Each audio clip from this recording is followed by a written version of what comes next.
pessoal, sejam bem-vindos à nossa primeira aula do módulo de Recursos Humanos. Vamos falar um pouquinho sobre gestão de pessoas. Bom, para iniciar, nosso comunicado sobre as medidas de contenção que estamos tomando, enquanto não somos autorizados a retornar, nós temos que manter esse padrão de aulas virtuais. Então, nós contamos aí com a colaboração de vocês, mantendo aí o isolamento o máximo possível, para que isso passe e termine o mais rápido possível. Por hora, nós estamos aqui nos dedicando a fazer a aula nesse formato virtual.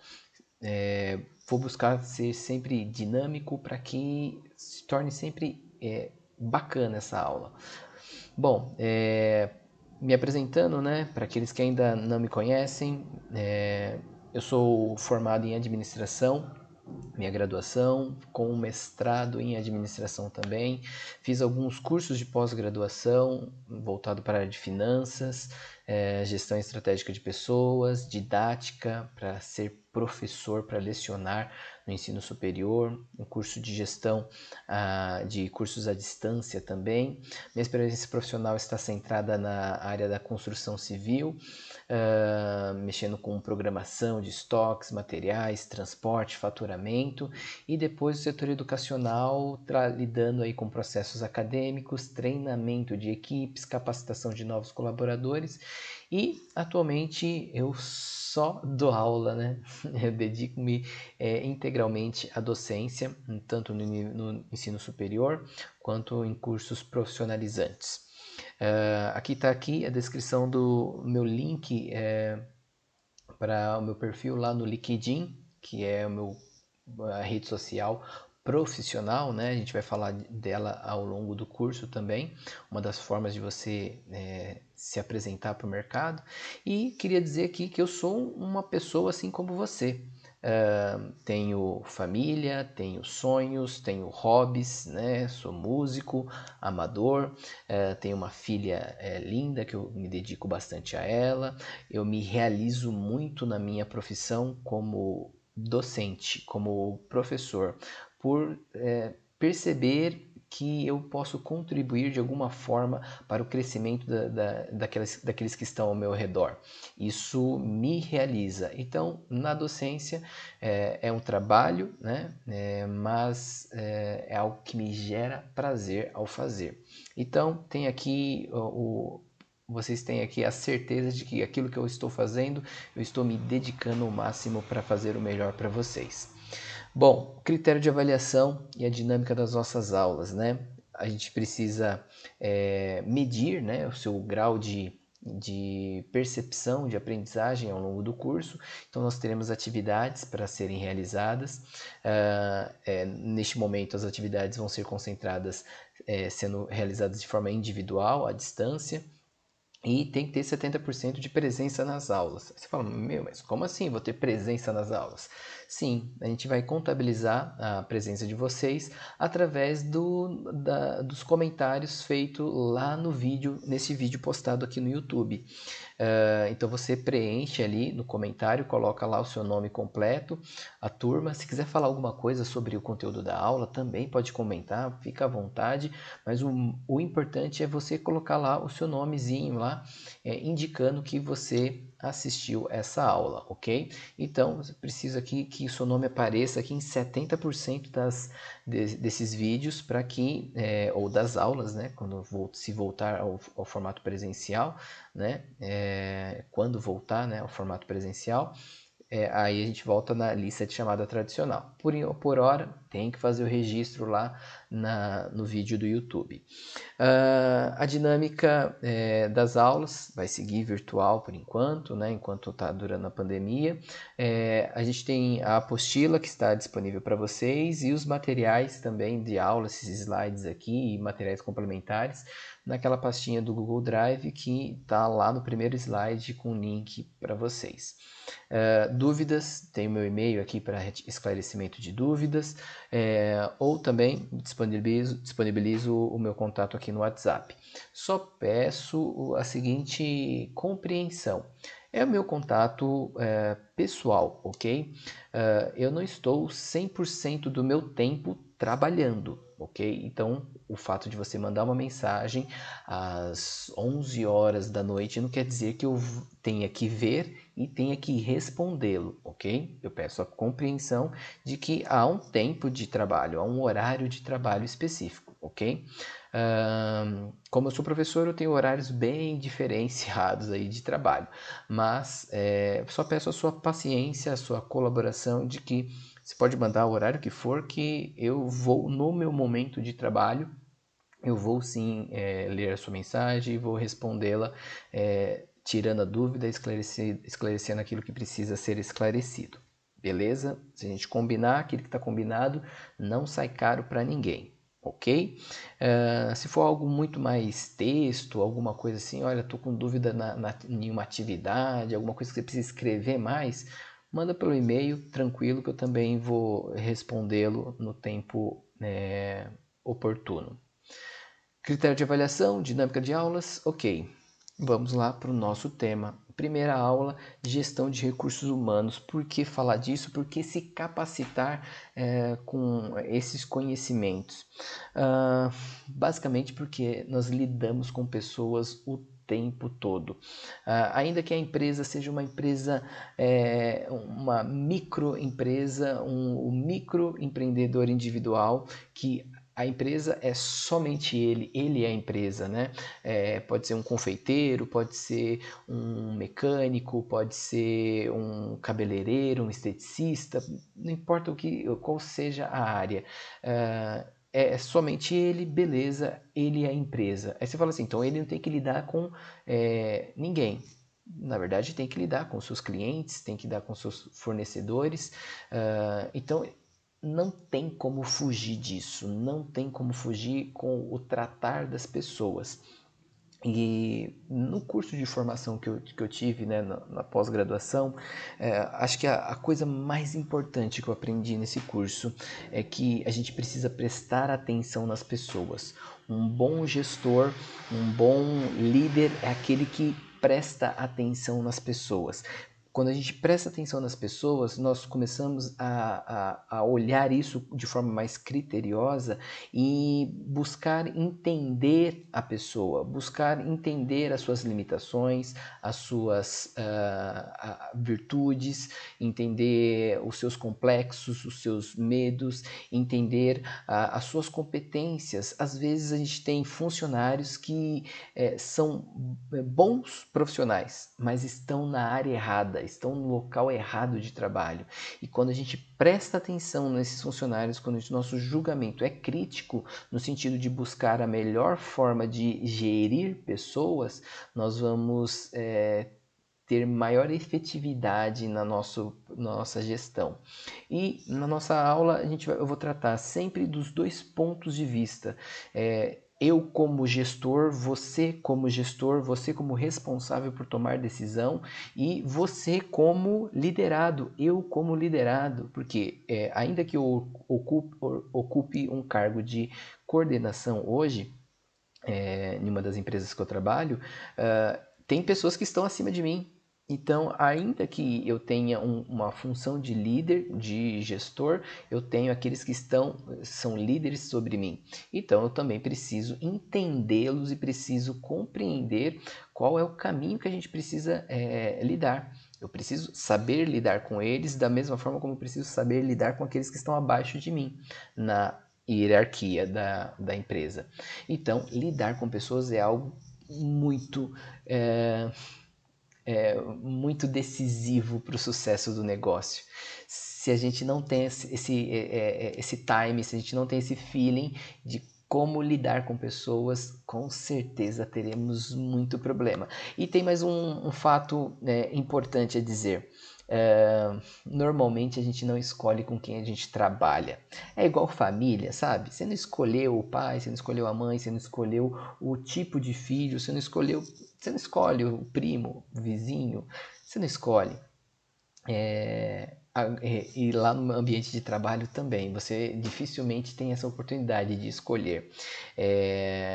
Então, você vai ter que aprender a lidar com os diferentes perfis, as diferentes qualidades, diferentes medos e incapacidades que essas pessoas têm, porque somos todos seres humanos, todos temos as nossas virtudes, todos nós temos as nossas fraquezas. E a gente precisa aprender a lidar com elas o tempo todo. Bom, o termo RH pode assumir dois significados diferentes. O primeiro é a função RH como departamento. Refere-se ao setor dentro de uma empresa que vai lidar com todos os serviços de apoio à atividade empresarial no que diz respeito à operação, ou seja, ao processo em si de captação de talentos, de seleção desses talentos, de treinamento da força de trabalho, de orientações, de processamento de folha de pagamentos. A gente vai trabalhar essa questão também, como calcular, né, o salário, tem que lidar com as tratativas quanto a sindicato, a acordos trabalhistas, tem que lidar com legislação, cumprindo com, com o rigoroso processo legislativo que nós temos com relação ao emprego formal. Você, como funcionário, você gera uma demanda de trabalho operacional dentro do RH. Quanto mais funcionários tivermos, mais trabalho operacional nós teremos. Obviamente, existem técnicas, existem ferramentas que vão otimizar esse trabalho. Então, a gente tem muita parte já do RH que já foi informatizada. Então, processos muito operacionais o que eu chamo de apertar botão, né? Já foram substituídos por processos automatizados, fazendo com que as pessoas possam se dedicar a outras atividades, que é o comum, né? Quanto mais tecnologia nós temos aplicada ao nosso contexto, menos trabalho braçal nós fazemos e mais trabalho intelectual nós temos que preencher esse espaço, né? Aquilo que a gente fazia lá operacionalmente, braçal, agora a gente já não faz. Beleza, então o que você vai fazer? Vai ser demitido? Não, você vai para outra função que gere, que agregue mais valor à empresa. E RH também pode ser definido como o conjunto de práticas, o modelo de gestão adotado pela organização.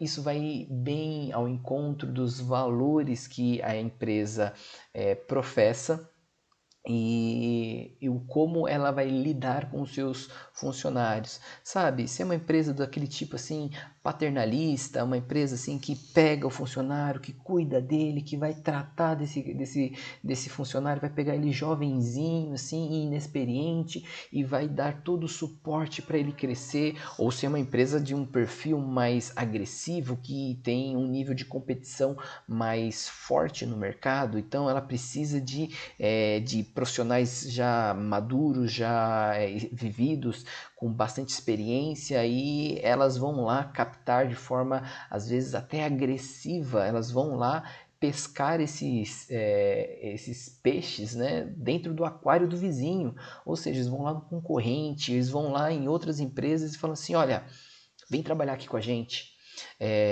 Você pode ter políticas de gestão, modelos de gestão que são mais flexíveis, que são mais mãezona, assim, né? Ah, tudo bem, filhinho, vai lá e faz, que dão mais oportunidade, que permite iniciativa. Ou você tem modelos mais tradicionais, mais rigorosos, onde você tem que cumprir ali a risca, né? Quase que um regime militar, tem um código de conduta muito rígido, né? Cada empresa tem um modelo, tem um perfil de gestão. E aí a gente também tem essas nuances, né, de que nem sempre a gente escolhe a empresa que nós gostaríamos de trabalhar. Muitas vezes a gente trabalha na empresa que nos deu a oportunidade. E aí a gente chega lá e descobre qual é o regime, o modelo de gestão que tem lá. Por exemplo, se você parar para pensar em modelo de gestão, vou colocar aqui dois exemplos. Modelo de gestão Nubank, um modelo assim totalmente underground, onde você tem assim uma diversidade cultural, uma diversidade de formações e saberes bem assim distintos, né? Cada funcionário praticamente é um ser totalmente diferente, né? Não que nós sejamos iguais, né? Mas assim nas suas características para trabalhar na empresa, quanto mais diferente o cara for, quanto mais fora da caixinha ele for, é o cara que consegue espaço para trabalhar em uma empresa como a Nubank. Agora, se você vai trabalhar em um chão de fábrica, em uma metalúrgica, precisa ser um cara um pouco mais contido, um perfil um pouco mais responsável, muito mais operacional, muito mais capaz de lidar com uma ordem direta, né? No caso de uma empresa do modelo assim de gestão Nubank, você tem ali um modelo de gestão assim muito mais flexível, muito mais aberto, né? As opiniões são discutidas, são explanadas de forma mais democrática. Em uma metalúrgica não existe tanta democracia, na verdade não existe. É o que a gerência está determinando e pronto, acabou, porque é um processo mais operacional, não um processo criativo. Empresas que têm um perfil mais de criação, aí o modelo de gestão acaba se diferenciando. E a gente vai trabalhar um pouquinho também mais sobre esse assunto mais para frente no curso. Bom, cada empresa possui a sua ideologia de gestão de pessoas. Mesmo que ela não esteja redigida, mesmo que ela não esteja lá expressa, escrita, a prática do dia a dia vai denunciar quais são essas ideologias, a forma como ela lida com as pessoas. Por exemplo, tem uma discussão, né, uma forma de nos referirmos. Você chama aquele que está contratado para trabalhar na sua empresa, chama de como? Funcionário, colaborador, parceiro, empregado, e cada uma delas gera uma certa conotação de um sentido, né? Quando a gente fala assim, esse é meu empregado, às vezes parece que você está determinando que essa pessoa é subordinada a você e você está querendo exercer poder sobre ela. Meu funcionário, um sentido de posse, poxa, ele é meu, né? Esse indivíduo é meu, é, e e colaborador, né? Aí já entra um sentido um pouco mais de parceria, de cumplicidade, e parceiro, né? Ou parceiro, né? Outro termo, aí sim, né? Falando ainda muito mais, né? De sinergia, de cumplicidade nessa relação. Enfim, você pode chamar do que for, mas a questão é o que você faz de fato. Não adianta a empresa falar assim, não, aqui nós não chamamos de funcionário, aqui ninguém é funcionário de ninguém, aqui todos somos colaboradores. Mas se no dia a dia o posicionamento for esse aqui, né, a liderança tá aqui em cima puxando e só determinando o que o pessoal tem que fazer e tá aqui todo mundo no sufoco, ele só tá aqui apertando, tocando o ritmo, ou se ele está aqui embaixo, junto com todo mundo aqui, puxando o negócio como todos, né? Então, é o modelo, a forma como a gente lida com a empresa, tem o discurso, né? Como ele se posiciona para o mercado, nós somos assim, e o como de fato na prática. Como exemplo, eu peguei aqui as políticas de gestão de pessoas da Atlas Schindler, que é uma empresa do segmento de elevadores, né? Ela trabalha na construção de elevadores e essas políticas elas são públicas, tá? Tá aí disponível na internet. E aqui ela descreve quais são os valores que ela professa, que ela deseja e que ela estimula dentro da sua empresa. Esses valores, né, e a cultura da empresa merecem atenção. Eles descrevem assim, ó, a criação, os valores da Schindler são os seguintes: criação de valor para o cliente, integridade, liderança visível, comprometimento com o desenvolvimento das pessoas, melhoria contínua dos produtos e serviços, garantia de segurança de colaboradores e usuários de produtos Schindler, excelência organizacional e informação contínua, adequada e verdadeira. E aí olha o que ele complementa. Os líderes da Schindler evidenciam seus valores através de ações. Ou seja, não adianta eu falar no discurso que eu faço algo, mas na prática ser diferente. Então ele coloca aqui, ó, os valores são evidenciados através das ações, de ações. Os líderes bem-sucedidos gerenciam com respeito, confiança e justiça, clareza e foco, franqueza e sinceridade, esforço, comprometimento para com os colaboradores, não chama de funcionários, chama de colaboradores, responsabilidade, trabalho em equipe. São valores que a empresa está proferindo e espera-se que a empresa ela siga com esse procedimento. Então, um líder ele tem que ser respeitoso, tem que expressar confiança e tem que ser justo. Enquanto, se você que já tem experiência no mercado profissional, quantas vezes você já vivenciou ou já presenciou situações onde não houve justiça, onde você não confia, onde falta respeito, a pessoa grita com você porque ela acha que que você é funcionário dela, que ela tem posse de você, que ela tem poder sobre você, e por ter poder sobre você, o desrespeito pode acontecer. São situações infelizmente comuns e são passíveis de processo, né, de ação judicial contra essa pessoa e contra a empresa. Por quê? Esse líder ele fala em nome da empresa.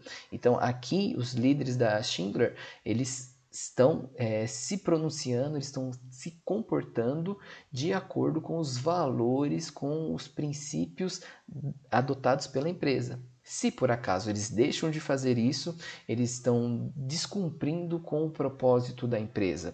Olha que interessante, e é um trilho, né? É um norte que a empresa determina e fala assim, olha, a gente tem que andar por esse caminho. Se for diferente, não é a nossa empresa. Estamos descaracterizando a nossa empresa. Olha que bacana.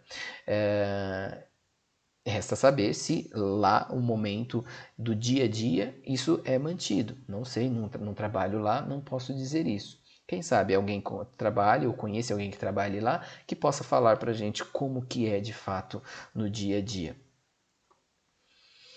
Bom, diante disso, colaborador, funcionário, parceiro, empregado, como chamar essa pessoa, vai remeter a uma filosofia, uma ideologia de quem o contrata. Aí a gente vai lidar com os desafios, né? Porque a gente precisa unir, né, as expectativas, tanto da empresa que está contratando, quanto do indivíduo que está em busca de uma contratação, em busca de uma relação de emprego, uma relação a qual ele tenha o sustento econômico, ou o atingimento dos seus, que permita o atingimento dos seus objetivos. E aí a gente tem que alinhar esses objetivos que são organizacionais com os objetivos individuais.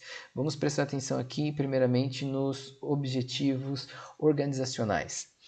Primeiro, a sobrevivência. A empresa ela existe, ela foi criada para se perpetuar, ou seja, para que a atividade dela seja contínua, que ela não desapareça daqui uma semana, daqui 2 semanas. Então a empresa ela tem, o principal objetivo dela Um dos principais objetivos é a sobrevivência, um crescimento sustentado, ou seja, é crescer com qualidade ao longo do tempo e de forma que esse crescimento não seja interrompido de forma abrupta. Por exemplo, vamos pensar se é uma empresa que trabalha com celulose, né, produza papel. Para produzir papel você precisa de árvores, e ela tem ali compra uma floresta, né, ou acaba usando ali madeira de florestas que não são de sua propriedade. Ela tem um crescimento grande, mas até o momento que ela é descoberta e ela é processada, e aí acabou o crescimento, né, porque estava projetando seu crescimento de forma ilegal. A empresa precisa ser lucrativa, precisa ser produtiva, ela precisa ter padrões de qualidade nos produtos e serviços prestados. Ela tem normalmente uma política de redução de custos constante, porque os custos eles sempre vão se renovando, eles tendem a crescer, eles tendem a aumentar. Participação no mercado, ou seja, tem concorrência, então eu preciso me manter aqui nos mesmos níveis ou ampliar, crescer o meu market share, ou seja, a minha fatia de mercado precisa ser ampliado. Novos mercados, eu tenho novos clientes, competitividade, a imagem no mercado. Uma empresa bem avaliada no mercado é uma empresa onde as pessoas aumentam o desejo de trabalhar nela, aumentam o desejo de consumir os seus produtos. Se é uma empresa que tem práticas de trabalhos ilícitas e isso entra na mídia, né, isso é divulgado no mercado, com certeza essa empresa ela perde vendas, ela perde competitividade no mercado. Ao caso muito antigo, né, tratado sobre a Nike, onde os tênis eram produzidos em locais que utilizava-se de mão de obra infantil, trabalho infantil, né, crianças trabalhando, produzindo aqueles tênis, costurando, fazendo tênis daquela marca que, poxa, uma marca de ostentação, uma marca top, mais cara, mais qualidade também, né? Mas com produção de origem de trabalho infantil. Quando isso aconteceu, né, foi um alvoroço, a marca teve ali um solavanco, né, e hoje isso já não tem notícias de que isso continue. Mas na ocasião, quando isso foi veiculado na mídia, foi um alvoroço danado. E agora, olhando para os objetivos individuais. Se esses são os objetivos da empresa, crescer, ser melhor, ser maior, sustentável, se sobreviver, e do indivíduo? Quais são os objetivos assim, de forma geral? A gente tem como os melhores salários, o indivíduo busca melhores salários, melhores benefícios, não é só de salário, de dinheiro ali do contra-cheque que ele se preocupa com os benefícios que a empresa lhe dá, e esses benefícios podem ser diretos ou indiretos, com participação ou sem participação financeira dele, né? A empresa pode proporcionar um crescimento e desenvolvimento dele dentro da empresa mesmo, né? Você tem as universidades corporativas, que são, por exemplo, do McDonald's, tem a Universidade do hambúrguer, que é uma estrutura própria para treinar e capacitar os seus gestores, né? Para que todos tenham a formação que eles desejam. Então, são benefícios que a empresa pode gerar para você. A estabilidade no emprego, quem não gostaria de ter estabilidade no seu emprego, né? De você poder fazer as coisas com segurança, de poder errar, de poder acertar, né?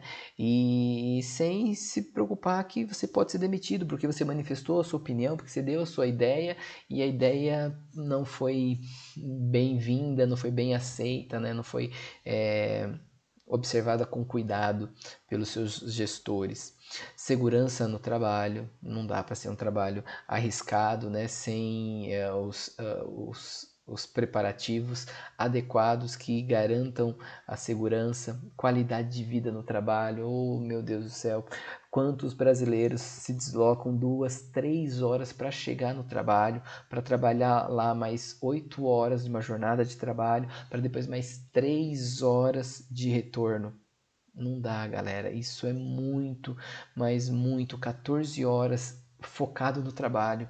14 horas focada no trabalho é muita coisa. Isso deprecia a qualidade de vida do indivíduo.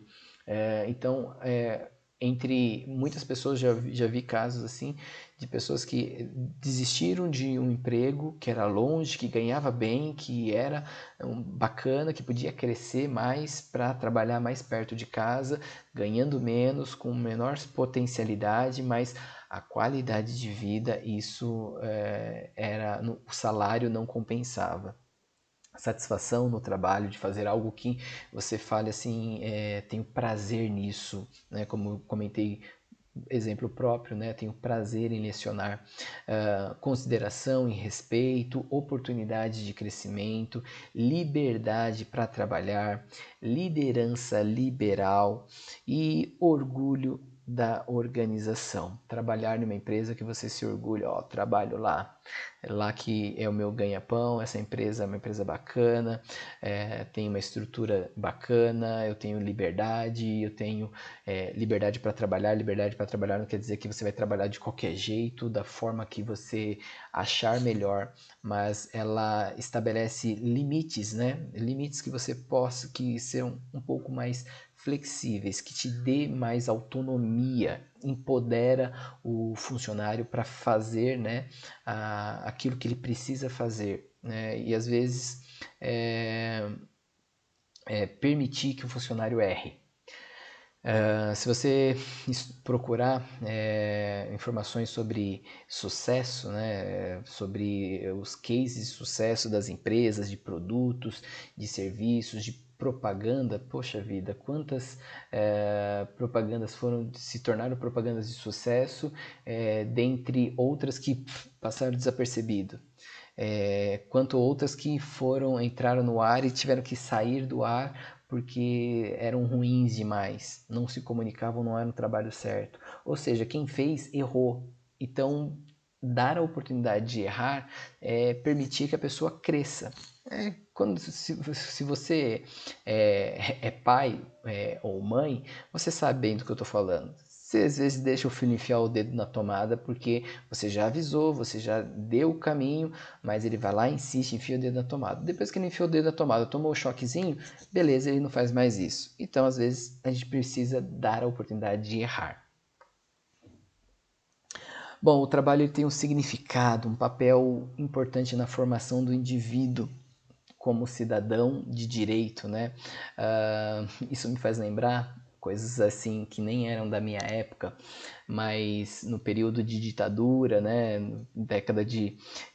antes da década de 80, uma pessoa uma pessoa boa ou uma pessoa ruim era caracterizado por aquele que tinha emprego. Aquele que trabalhava era uma pessoa digna, era uma pessoa honesta, era uma pessoa que tinha como exercer os seus direitos. Uma pessoa que não trabalhava, uma pessoa que não tinha a comprovação de um registro, era uma pessoa dada como uma pessoa inútil, uma pessoa inválida, uma pessoa que estava desprovida de exercer o seu direito como cidadão, simplesmente porque não trabalhava. Dando um passo ainda muito mais para trás, idade média, até um pouco antes disso, o trabalho ele era mais associado a uma coisa assim de penalidade. Quem trabalhava? Quem trabalhava eram aqueles que eram réis mortais, aqueles que eram desprovidos de riqueza, aqueles que eram desprovidos de até mesmo de inteligência, né, de capacidade intelectual. E aqueles que eram intelectuais, aquelas pessoas que eram capacitadas, o que elas faziam? Elas se dedicavam à religião, à cultura, à arte, ao esporte, coisas assim que a gente fala assim que hoje que são os à toa que estão dedicados a isso, pessoas que não têm o que fazer, né? Um certo preconceito hoje, né? Você vê a arte de uma pessoa vendendo brincos, pulseiras, né, de trabalho artesanal, você fala assim, pô, essa pessoa, tem pessoas que pensam que essas pessoas elas não são profissionais de fato, né, que elas não têm ali competência para conseguir um emprego formal. Quando lá antigamente essas pessoas eram as pessoas que eram valorizadas na sociedade. Com o advento do capitalismo, o crescimento do capitalismo, né, houve uma mudança de cultura e a gente tem aí agora uma cultura de que cada um é responsável pelo seu sucesso. Então, está aqui no seu braço, está aqui na sua competência de fazer a coisa acontecer. E o emprego ganhou o trabalho ganhou um vislumbre maior do que era, e agora quem não trabalha é tido como um incompetente, um inútil. Inverteu os papéis. Então, nosso contexto social hoje, o trabalho ele é importante para a formação do provento econômico, né, da pessoa conseguir se sustentar, adquirir uma independência financeira, construir patrimônio. O trabalho também ele é associado a um propósito de vida. Se a gente pensar a quantidade de tempo que a gente passa da nossa vida trabalhando, a expectativa de vida do brasileiro hoje gira em torno de 86 anos. Você passa aí pelo menos para até se aposentar, você tem que passar 35 anos de contribuição e ter lá alcançado os seus 60 e tantos anos. Para conseguir se aposentar, pô, metade da sua vida você passou trabalhando, né? Então é muito tempo que a gente passa focado no trabalho. Então ele acaba até mesmo nos identificando. Eu não me lembro agora se isso ainda é válido, mas existia uma cláusula na CLT onde dizia ali os termos para demitir um funcionário por justa causa, e inclusive era um dos termos que me chamava bem a atenção, era a possibilidade de você demitir o seu funcionário porque ele não tinha uma imagem boa diante da sociedade. Por exemplo, o cara nos fins de semana era um beberrão, estava lá saindo capotado, sendo carregado de boteco.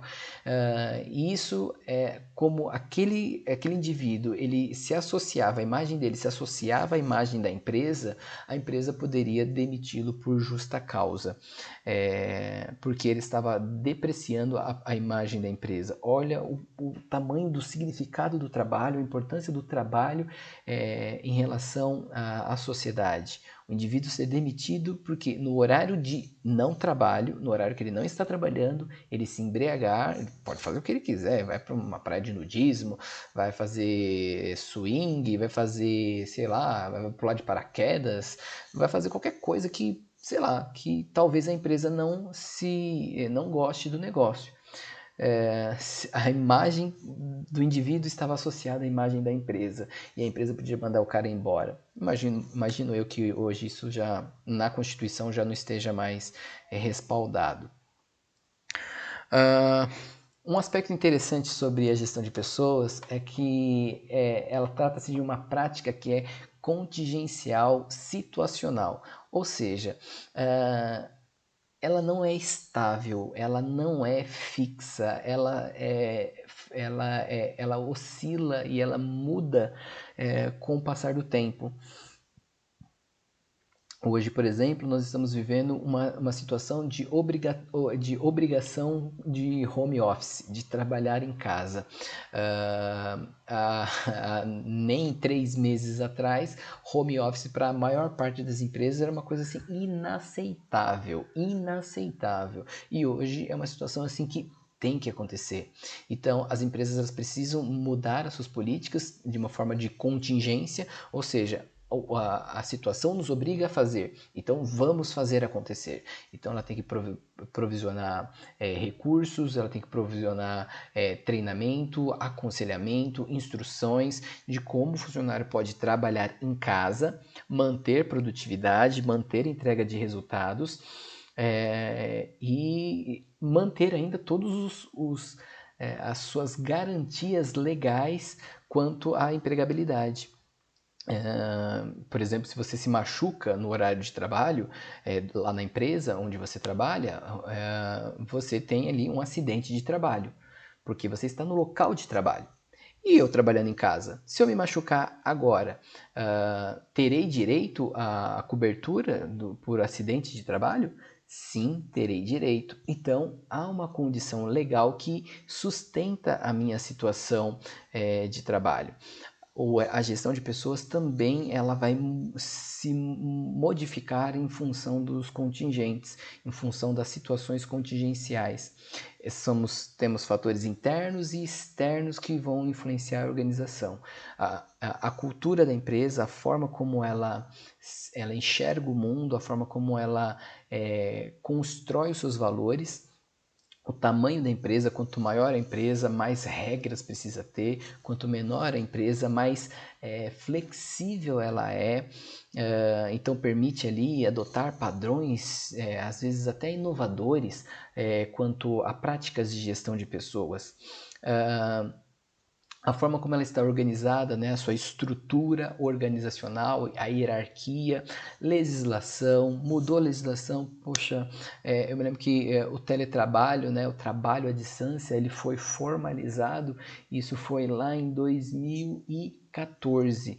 Na verdade, já tinha um pezinho ali na Constituição que falava assim, olha, isso aqui é possível, trabalhar à distância, mas não estava assim claramente com mais dizeres ali, que dava mais segurança jurídica, tanto para o empregado quanto para o empregador exercerem o teletrabalho. E aí em 2014 veio uma modificação de legislação ampliando essa possibilidade e dando mais segurança jurídica para os envolvidos. Tendências de mercado, né? Vamos trabalhar em casa porque isso aumenta a qualidade de vida. O funcionário trabalha mais no tempo que ele quiser, na hora que ele quiser. O importante é entregar o resultado. Mudança, né? Interessante. A formação e informação, ou seja, a formação, né? O nível de instrução formal ou informal que a empresa tenha vai influenciar nas práticas de gestão, né? Empresas que detenham funcionários com um nível de formação muito rasa faz com que esses funcionários eles não tenham uma visão melhorada do mercado, de práticas de gestão mais modernas, mais eficientes.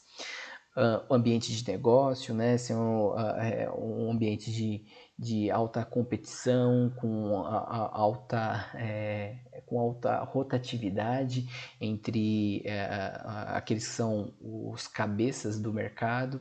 Tecnologia, quanto mais tecnologia tem, melhor pode se tornar em relação de trabalho. E a globalização, isso envolve tantas coisas, por exemplo, contratar, você está olhando assim, você está precisando de profissionais, você olha assim só para os brasileiros aqui, não, você pode olhar para a Argentina e falar assim, eu vou olhar lá na Argentina se não tem um profissional que é melhor habilitado para isso. Vamos pensar que a sua empresa ela é uma importadora de vinhos, e os vinhos são, você tem uma importadora, você tem uma produtora que é argentina, então você fala, ó, os vinhos argentinos são de qualidade, então vou trazer um argentino aqui, conhecedor de vinho, para trabalhar comigo. Então, a globalização permite aí uma mudança nos padrões de gestão de pessoas. Indo para o fim da nossa aula, né, o RH é o processo de contratação e desenvolvimento de funcionários, para que eles se tornem valiosos às organizações. A gestão eficiente contribui para o alcance de metas e objetivos estratégicos da empresa, a fim de que agregue de forma mensurável valor à própria empresa. Trocando em miúdos o que essa frase quer dizer.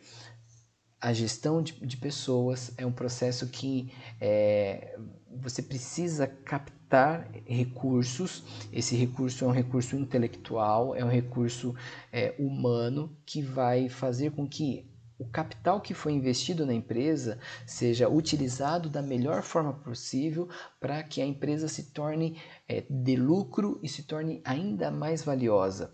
O valor da empresa não está associado simplesmente ao lucro dela hoje, mas à capacidade de geração de lucro de forma constante, de forma permanente.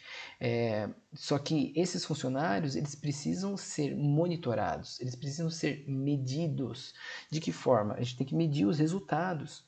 Os resultados que eles estão contribuindo, né? Cada pecinha do quebra-cabeça que ele está contribuindo para a formação, que gere valor para a empresa. Se a gente não consegue medir esse desenvolvimento, esse crescimento dos nossos funcionários, se torna difícil sustentar uma política eficiente de gestão de pessoas. Pois bem, chegamos ao fim da nossa aula e a tarefa da nossa aula vai ser o seguinte: eu quero que vocês façam uma reflexão sobre o que nós falamos aqui. Eu quero que você pense o que significa o trabalho para você e como você gostaria de ser tratado no ambiente de trabalho. Se você já tem alguma experiência no seu primeiro emprego, já trabalhou mesmo que informal, né? Eu quero que você conte um pouco como foi essa relação de empregado e empregador. Como que aconteceu isso? Foi bom, foi ruim? Houve situações em que você acha que o comportamento do seu empregador poderia ser diferente, ou o seu comportamento como empregado poderia ser outro comportamento. Eu quero uma redação livre, ok? Com as suas palavras, não precisa copiar nada da internet, porque não tem nada que você vai encontrar na internet, porque é a sua vivência, é a sua percepção, é a sua opinião. Então, nada de cópia. Se eu encontrar qualquer coisinha que tenha cópia da internet, infelizmente eu terei que zerar a atividade, porque não é esse o propósito, ok? A ideia é identificar o seu grau de percepção e pensamento crítico em relação à nossa aula. Tem aqui o link com o QR Code aqui para facilitar também, para você acessar essa aula, o link de entrega da aula. É um formulário eletrônico, você vai preenchê-lo e vai ser direcionado para o preenchimento da aula 1, tarefa 1, beleza? Desejo para todo mundo uma ótima semana. Não se esqueça de deixar o seu comentário aqui embaixo, colocando o seu nome completo e a turma para registrar a sua presença. Um grande abraço, até mais, tchau, tchau.